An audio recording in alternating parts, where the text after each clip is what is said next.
একদম কাজে যেতে ভালো লাগছে না, জোর করে যাচ্ছি, লিটারালি জোর করে যাচ্ছি, একদম ইচ্ছা নেই। ছুটি করলে প্রবলেম, কাজে যাওয়ার একদম মন নেই, তাও যেতে হচ্ছে, ভালো লাগছে না, যাই আর কি করবো। অনেক দেরিও হয়ে গেছে, যাওয়ার ইচ্ছা নেই, তো এই জন্য।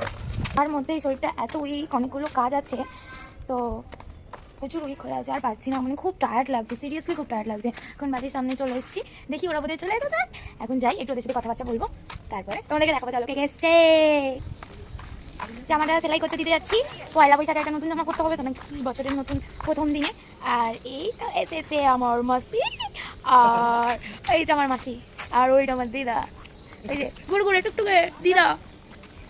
ওদেরকে একটু এগোতে যাবো, তারপর জামাটা সেলাই করতে যাবো। চলো, জামাটা সেলাই হয়ে গেছে, একদম বসিয়ে করিয়ে নিয়েছি, কারণ পরশু দিন হচ্ছে যে পয়লা বৈশাখের দিন পরবো, আজকেই পার্সেলটা এসেছিলো।